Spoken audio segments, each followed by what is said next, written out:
Hi, this is Jim Cranston from 7 Every Minute, 7everyminute.com, the podcast or website about reimagining your life. Thanks for joining me today to talk about how we sometimes kind of trick ourselves into false visions.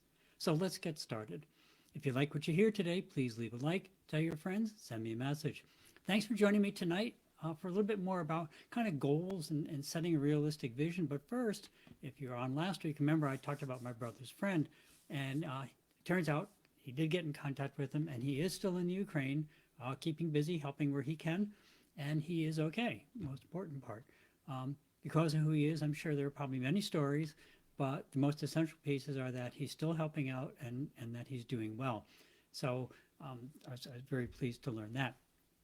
Also, I hope that all of you had a wonderful, lovely day today because here in upstate New York, it wasn't just beautiful, it was absolutely spectacular. It was one of those March days when you just like to kind of, you know, you like to think about and remember in the past because it's kind of going from chilly and windy the night before to just overnight it turned into this gorgeous, warm, sunny day. It was just a lot of fun. But I did have to go do some emergency spot raking because all the perennials decided to come up right now. So it was actually a lot of fun. It was one of those days that just really makes you appreciate where you live. But on to the topic at hand, although it's kind of related. So on to setting a realistic vision. As humans, we kind of possess some interesting survival and societal traits, and two of them are they're called negativity bias and observer bias. Negativity bias is when we tend to remember bad things or threatening events more than remember the good things. And it kind of makes sense from a survival standpoint, right? If you go down there and you remember the bear lives there, well, you want to really remember that. If there's pretty good berries over there and pretty good berries over there, well, it doesn't matter which pretty good berries you get. So, remembering the bad makes a lot of sense for survival. But with all the information we get every day now, it also, all that information has the possibility of just flooding our memory with bad thoughts, either real or just imagined. And it's not that there's necessarily more bad going on. Lord knows there's enough bad going on. But if you look back over time, there's always been a lot of bad going on. That's just seems to be the way humans work. But especially with the news always highlighting the worst case possibilities, we're exposed to more negativity than when we weren't always connected and always on. This kind of primes our brain to come up with negative thoughts about ourselves, our capabilities, and of course, our future potential because everything is bad, right? All it hears is bad news. And so it's just kind of on edge, always looking for more negative stuff because that's what you see all day. And if you remember, if you go back to our morning routines, we did some episodes on that. Part of the reason for doing those instead of opening up your phone and looking at the news is to start off your day by getting some positive things in your day. And it's to kind of offset that negative bias that kind of creeps into our brain just from the way the news is presented these days. Then the second bias is called observer bias. And it's kind of sort of opposite in a sense, in that we tend to believe ourselves more than other things. And so, we tend to interpret the world in a way that supports our existing beliefs. And, there's a lot of negative thoughts associated with that, but really, this is just a survival mechanism too. Because it wouldn't be good if every time you decided you're going to do something and the next piece of data completely disrupted everything you thought about or even reversed what you thought about, and you made a decision, now you made another decision. Oh, there's something else, there's another decision. We talk about that, being a squirrel, everything you see is the best thing you have to follow. You never get anything done if that happens. So observer bias kind of keeps you on an even keel until there's overwhelming evidence to make a change. And the way you do that is by interpreting things that are consistent with the way you already believe them to be. And we've talked about that in terms of how we go through our days and how we interpret life around us. But too much of a good thing, as they say, isn't good at all. If we're too inflexible, we tend to, let our presumptions and expectations define our reality, which isn't really good. We really want them to just kind of temper the reality and cause us to question when things change. So if you're going along and you really think, I don't know, my car doesn't do good going up hills. And you see a hill, and it's kind of like, well, I'm just not even going that way because I know my car doesn't do good going up hills. But something happens and you end up having to go up a hill and it goes up fine. Kind of like, it's not that you start seeking out every hill in your car. It's kind of like, maybe my car still doesn't go up hills, but it did okay that time. And over time, you change your beliefs. And we've talked about that insofar as reprogramming our brains. But when we put these two traits together, of negativity bias and observer bias, then mix in an oversupply, like I said, of constant bad news, then add in a bunch of self-criticism. Because remember, marketing is always telling us how much better we would be if only we did or bought or went or were something or whatever it is. And then we have our own cultural expectations of how everyone else is doing better than us because the external sights that we see, the fancy car, the new house, the trips, and lo and behold, no matter how hard we try, it becomes very difficult to create a plausible vision for ourselves. We have a negative version of ourselves that we're living through, a negative vision of the world around us, and our own observer bias is saying everyone else is doing better than we are. This isn't a really good way to then look at our principles and put together a really upbeat vision that we want to live to. And it's an easy trap to fall into. And sometimes it seems, kind of hard to break, but is it really hard to break? This is another place where our old friend mindfulness comes in. First off, are we really so inferior and pitiful because we're just walking around a neighborhood, instead of having a barbecue in the back porch? Does that make us just horrible instead of going for that weekend trip to Dallas to get the best barbecue in Texas or whatever? I really don't think so. And I think, let me share a picture here. That's Moose. He has his own website currently not working well called mydogmoose.com, but we'll get that fixed one of these days. Low priority. So this is actually one of the places near me where Moose and I used to go walking. And I think, I think I live in a very pretty area, but in reality, most areas are actually very pretty. And they have pretty features about them if you look for them. I still get constant comments about a picture I send to people about how amazing things look. Where am I? Where's that waterfall? Where's that place with the dog? That's just beautiful. And what that really is them wanting what I have. They want to go to that place where that waterfall is. They want to go to the place where that trail is. They want to go to this overlook. The secret is to remember that what I have, other people desire. It's easy to forget the beauty right in front of you. And honestly, it wasn't until me and Moose used to go walking, and we used to started hiking in this area very regularly. We'd be up either in this area or an adjacent trail pretty much every weekend, certainly 3 weeks a month, 3 weekends a month at the very least. And we'd always be talking to people because, as you can see, Moose is obviously a very personable and sociable dog. Everybody thought he was adorable. His whole reason for being when he was on the trail was to get people to pet him, which he was very good at. He was very good at getting people who were scared of dogs to pet him, which he was very proud of doing. You could see he was always excited when that happened. And we'd be talking to these people, and they'd be telling us, talking about first about Moose, and then did we live around here? And of course, you always ask where are they from and everything. And I realized they're traveling from other states. Some people are traveling halfway across the country to come to exactly where I lived. And that was really a huge revelation for me. And it really changed my perspective on a whole lot of things. Say goodbye to Moose. Miss him dearly, but you're stuck with me. Before, I used to think, everyone has these other things. New Hampshire's much nicer, Vermont's much nicer. Everything else is better. But then I realized there's a lot of people who I can't tell you how many people said to me, I would give anything to live in this area. And I'd lived here for years and I liked it, but I just never really thought about, wow, there's actually a lot of neat features. Now, this isn't, I think I've said it here on the podcast, but I often say to other people, I said, in where I happen to live, I can go to tidal water by going 15 minutes in one direction. I can get to one of the highest falls in the Northeast by going 20 minutes in the other direction. And where I live is farmland, a big plain and farmland. It's like has it all within 35 minutes of each other. And so you really got to kind of pay attention of what you have around you and become aware of what you have and what you really do have. And it's not just what you think other people have.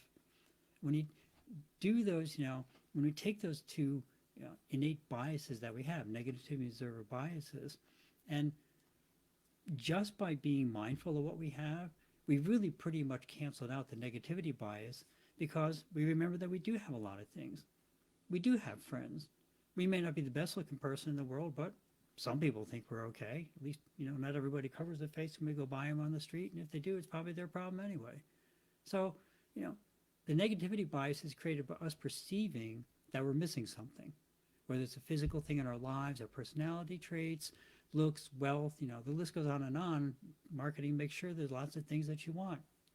But being aware of all the good things that we have in our lives, negativity bias is automatically reduced and can be even pretty much eliminated, which leaves observer bias. And this is an interesting one because it arises from trying, a lot of times the observer bias, when we see other people, right, you try and be kind and have a really good outlook about other people. And so you see them and you see that cute couple when you're out. And it's funny, a lot of cute couples I see now are our age and older, right? They're walking hand in hand or they're giggling together. It's all very cute.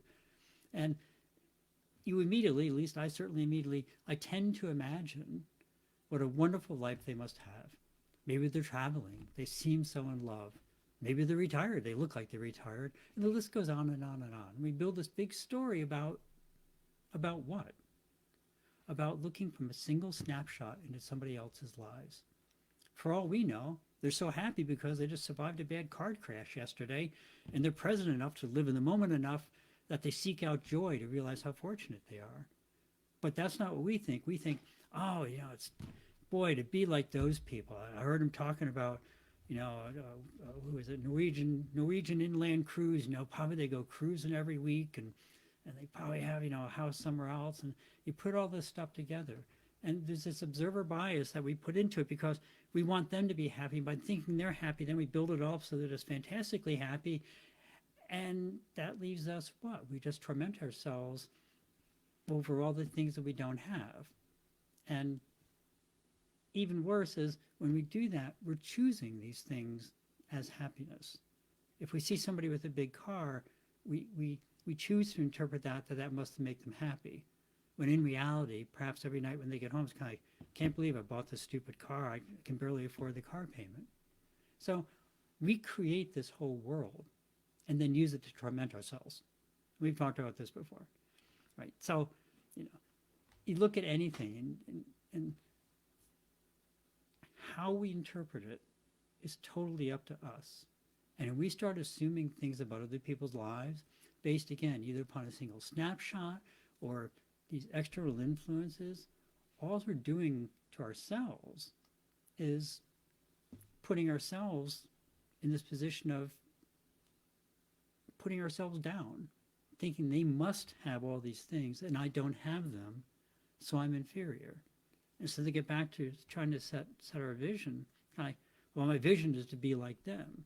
But really, what is them, right? You're taking one look at their life and you're deciding they must be happy, but, is their situation right for you? You have no idea why they're out traveling. Maybe they like to travel the world, listen to opera. Well, if you don't like opera, do you really want their lifestyle? But you've created this whole big vision in your mind. And so you really want to contain that and bring it all back. And this gets back to the whole mindfulness part of it. Look at what's in your life, appreciate what's in your life, see all the good things around you, see the good things that are in you yourself, and then look at other people. And if you see other things in them that you really like, well, then maybe you want to incorporate that into having it into your vision. But if every time you see something new and you covet it and your vision is going to be constantly changing, that's really not having a vision at all. And if you're in that situation, it kind of indicates that maybe your vision isn't really yet at kind of the deep and driving level that it needs to be. Because when your vision is really based upon your principles, then the details become less important. If your vision is to help other people, say, for example, so your vision is to help other people, does it really matter if you help 99 people instead of 100 people? Your vision was to help people. You've helped a whole bunch of people. Setting arbitrary goals, and we talked about this before. Setting arbitrary goals, it's fine, but it's fine for goal setting and motivational reasons. But your vision isn't arbitrary. It should be driven off your true passions, those things that really move you. And again, right, the same methods of negativity bias work for observer bias, and that's to be mindful of your own life. What brings you joy, contentment, feelings of accomplishment? When you keep that in mind, then it's easy to set your vision. Because now you know it brings you contentment. You know what brings you satisfaction, things that you can accomplish and make life better, because those are driven from your inner principles. So there is no ambiguity in your vision. You know what you're trying to do. It'll change over time a little bit. You might refine it or whatever, and the details don't really matter. You're not saying my vision is to help 100 people. Your vision is to help people. Your vision is to be kind to other people. If it's 99, 100, 1,000, 10, whatever you have managed to do, you're still working towards your vision. So, try and avoid the whole wicked wants as you go through the world. And boy, marketing puts stuff in front of you all the time, and they're getting slicker and slicker about it. But get past that point and try and look deeper. And always remember, if you had the same thing that you're looking at, would that really make you happy? Like I said, if what you see, you think, wow, that'd probably be a really nice way to live. Add it into your vision. Make it part of your lifestyle. Make a goal as to how to accomplish it. There's nothing wrong with discovering something that looks like it might add pleasure and meaning to your life. But the important point is to make sure, again, that it's aligned with your true vision and not letting some short-term want become a false vision. So hopefully now you have more ideas on how to find more contentment and positive motivation in your life and in the modern world. We're constantly bombarded in ways that tend to make us have negative thoughts, and we often turn them against ourselves. But we're also, we have lots of signs of happiness, and we got to be careful about seeing things that are conspicuous consumption, as it were, or we're becoming envious of another lifestyle, without again looking below the surface and saying, does that really apply to us? And if it doesn't, it's just something to be entertained by. But don't let it sway you from where you're really heading. In both cases, like I said, solutions go to a deeper layer and ask yourself, how does this really affect me? And is this really something that I should want? Often the answer to one or both those questions is no. And then we're able to move beyond the distraction and find the joy and beauty in our own lives. And that's what will bring us true joy and move us towards our own real vision. That's it for the evening. Your homework, always optional, is to think about something that you've seen recently that caused you to have the wicked wants. Now, think about having that thing, that experience, whatever it was. Think if that really would have brought you joy. Extra points, if you want to do the same thing when looking at other people's lives, right? It's great to be kind and hope they're having a wonderful life, but then look again and see if it really looks like the life that you want. If it's not, just smile, be happy, wish them well, and if it is, add it to your vision. That's it for the evening. Please remember the war in Ukraine and, of course, everything going on in Israel and Palestine. Everywhere there's disasters or suffering. If you're able to and you're interested, please, ukr7.com, donation links there. And, of course, WCK.org is listed there also, World Central Kitchen. They work bringing food to disaster areas throughout the world, not just for conflict areas, but anywhere there's any sort of natural disasters that happen. As always, remember, one of the best ways to care for yourself is to care for others. And as we talked about often, it doesn't have to be one of these groups, anyone you want to support in any way. And that might be something as simple as just talking to somebody as you're waiting for the bus or whatever, and you see them and just say, hey, how's your day going? And, this is one of those funny things. I get this a lot. People say, you're always so happy. And it's not that I'm always happy, but everybody has troubles in their lives. I mean, not too many people, I think, are really exempt from that. I don't know many. And there are certain people I talk to about them, but I don't feel that I want to talk to everybody about them because they have troubles too. And so when somebody says, how's your day going? I usually say, things are going pretty good. Because the reality is, things are going pretty good. I'm alive, I have no horrific diseases, and so you get past the real basics, that's a pretty good start for an okay life. And then if they say something like, oh, this is going on, that's going on, I really try and make an effort to listen. Am I going to advise them on something? Generally not, because, it's just not my particular place to do it. But I found that if you just let 30 seconds, 90 seconds, whatever, till the next train comes, till the taxi comes, till you say, oh, lights change, got to go, whatever. for those 30 seconds or 60 seconds, then being able to get that out of themselves helps them a lot. And so I think it's important to keep that in mind, that sometimes doing nothing but listening to somebody can be one of the best things that happen in their day. So if you can and you're able, try and make a couple seconds, a minute or two in your day, just to make somebody else feel a little better, smile or whatever. Just say, hi, have a great day. Just that can turn somebody's day around. So that's it, as always. I know I tend to dwell on that a lot, but it's really it's a simple but important point in life that people in the modern world seem to be forgetting. So I try and remind everybody.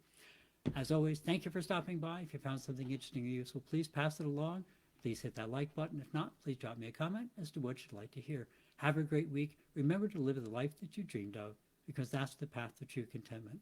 Love and encouragement to everyone. See you next week on 7 Every Minute and 7everyminute.com. Thank you.